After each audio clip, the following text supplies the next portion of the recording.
How's it going, everybody? ASMR Fanatic here, and tonight I will be reviewing the Royal Rumble 2025. Oh boy. So, without further ado, let's get started. And first matchup, we had the Women's Royal Rumble match. And I'm just going to go ahead and say it. This was a million bajillion times better than the men's Rumble match. Like, there's no comparison. I really enjoyed this match a lot, actually.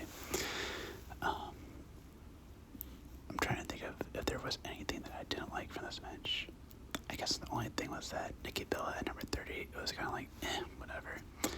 But yeah, this was pretty much a flawless Rumble match, in my opinion. I liked everything. This match had great encounters. I especially loved it during the moment when you had the old NXT women versus the new NXT women, Roxanne, Julia, and Stephanie, when they faced off against Bianca, Charlotte, and Bayley. That was really, really, really cool. I love that a lot. And you also had a lot of great entrants too, and really good surprises too. Julia, Stephanie, Fakir, other NXT wrestlers, Lash Legend, Jada Parker, and then you had Jordan Grace make her second Rumble appearance, as she is now officially signed with WWE, so that was awesome, and she was great in this match as well. And yeah, not only her, but I thought everybody put in a really good performance in this match. And you know, obviously Charlotte was going to win. Now at first, I really didn't want to see her winning, but you know, it does make sense, and you know, it kind of had to happen because you know, it would have been great to see, like, you know, Io Sky win, but realistically, Charlotte was going to be the one to go over in this match, so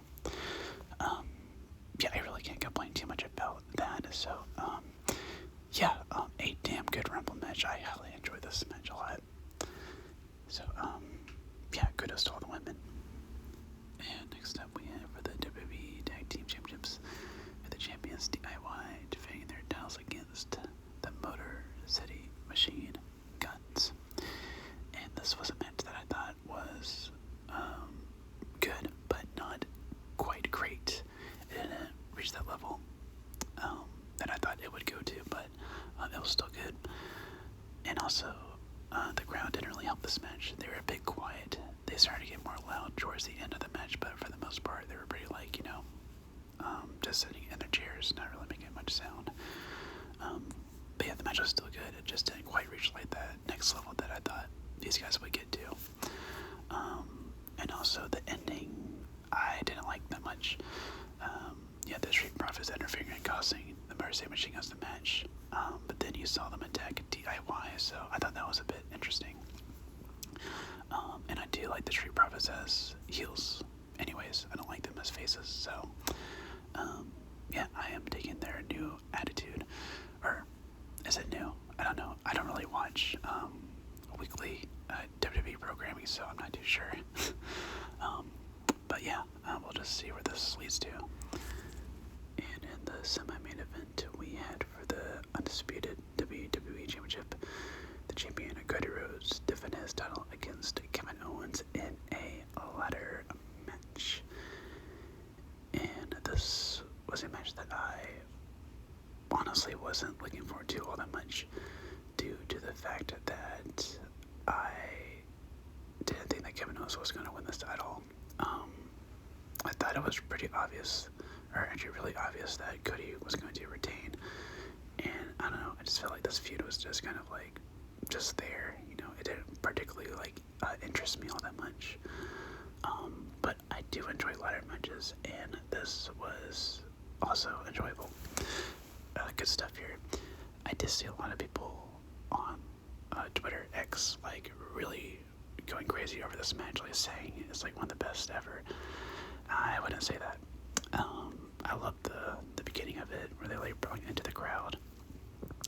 But the middle portion of this match, things slowed down quite a bit.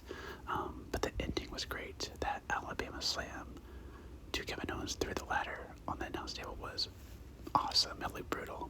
Very, very, very cool spot. Love that spot. Yeah, good match. I just thought it was a tad bit too predictable. But good stuff here.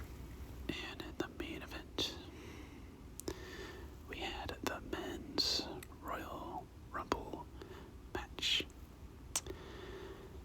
I fucking hated this match. I'm just gonna be like blatantly honest here. I did not like this match at all. I hated it. Alright, so where do I begin? Okay, you know what? Let's not be so negative. Let's start with the positives, alright? So what did I like about this match? Well, there were only 3 things. Yes, only 3 things I liked about this Rumble match. Number 1, I love seeing Joe Hendry in this match. That was great. And the crowd went absolutely insane for his entrance too. And with like that many, what was it, like 65,000 in attendance, right? I believe that was the number.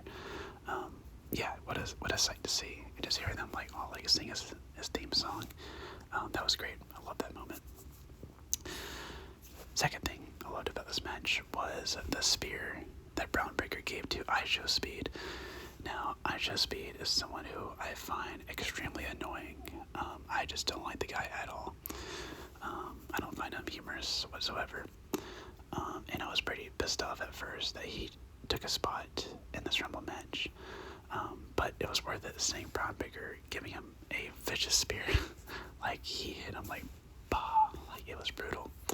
And what was also funny was when Braun went to eliminate Speed, but Otis caught him, and then he just threw him onto the announce table. I was like, damn. So that was good. And the third and final thing I liked about this match was the return of AJ Styles and the return of his old entrance theme. That was awesome.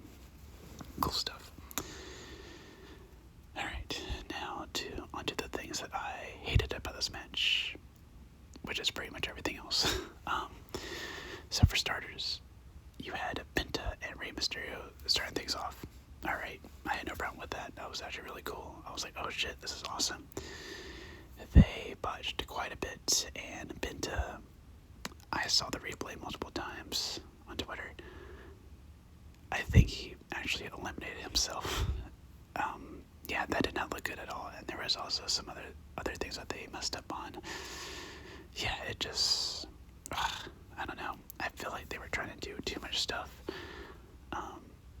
which in reality they shouldn't have.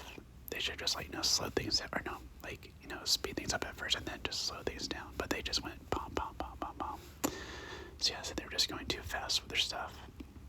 So yeah, so that didn't look good at all.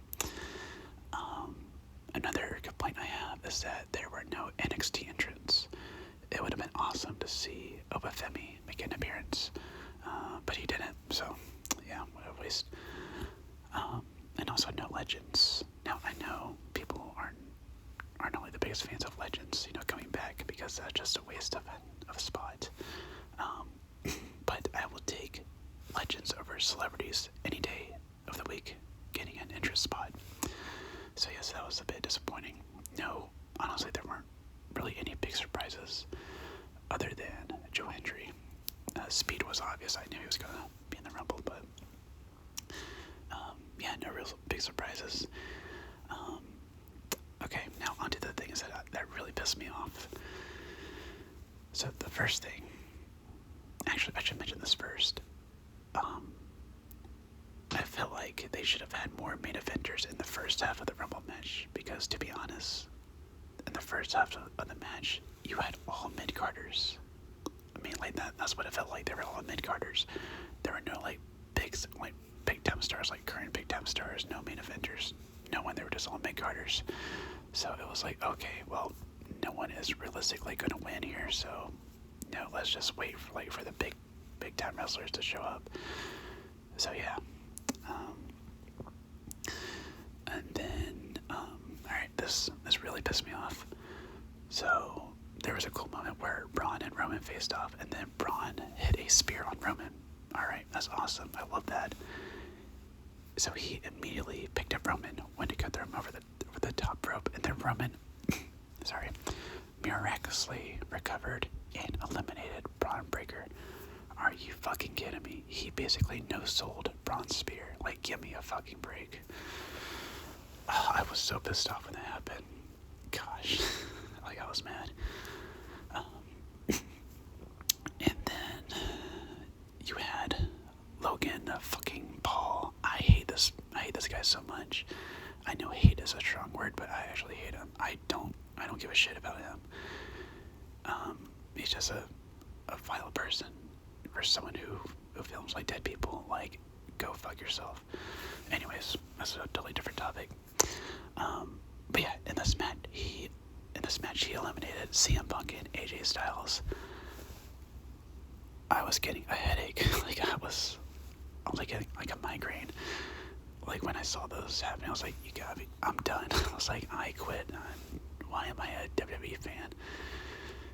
Yeah, like, aggravating. And then he was in the final three, right? Yeah, he was in the final three with Cena and Jey Uso. I was like, I'm already getting pissed off just talking about this. Like, I really don't like the guy at all. But you know what? Let's move on from him. Fuck him. So then you had the ending, the final two, John Cena and Jey Uso. Now, in my opinion, I feel like the final two should have been John Cena and CM Punk. That would have made perfect sense. And I was predicting that CM Punk wasn't going to win the Rumble, but he didn't. Yeah. But, you know, I was like, okay, you know what? Fine. John Cena is going to win. That's cool. It makes perfect sense. It's his final year. He can go after his 17th world title. No problem at all. And then Jey Uso won. Actually, you know what? I totally get why WWE allowed him to win. It's because they saw all these fans bitching online of how Jey Uso is being buried and how he loses too much. And I think that WWE caved in and gave Jey the win because of that, which is ridiculous. And I saw some people like, oh, this is actually good because it means that Jey winning is very unpredictable. But no, I don't know. I just feel like he just shouldn't have won. I feel like Cena or Punk should have won this. But, you know, they didn't. And we got Jey Uso winning to cater to the fans who were crying and bitching. So, yeah, just overall, this Rumble match, I just hated. I didn't like it at all. You know, there were only those three things that I liked, and that's it. And I was very excited for this match, too. I was very much looking forward to this. But, yeah, once again, another botched Rumble. Yeah. And that will do it for my review of the Royal Rumble 2025. Overall, this could have been a great pay-per-view. You know, I loved the women's match. I thought that was really good, great. The tag team match was good. Not quite great, but, you know, still good. The ladder match, I liked a lot. That men's Rumble match, no excuses, in my opinion. Just no excuses. Terrible booking. Absolutely horrendous. You know what? I talked too much about that match just now. I don't feel like, you know, like rehashing what I just said. So, yeah, we'll just leave it at that. 3 good matches. And then the main event, in my opinion, ruined the show. So, you know what? Kudos to the female wrestlers. They saved the show. And Cody and Kevin, I'll say. Saying, you know what? Just watch those matches. And I guess the tag match, skip the men's Rumble. Skip it. Fuck it. Just don't watch it. But, yeah, overall, what would my rating be for this show, given how much I despised the men's Rumble match? I would give it... Okay, you know what? I'll give it a 7 out of 10. Because that women's Rumble match was really good, and the ladder match I liked a lot. So, you know what? I'll be fair. I'll give it a 7. 7's not bad. But yeah, that Rumble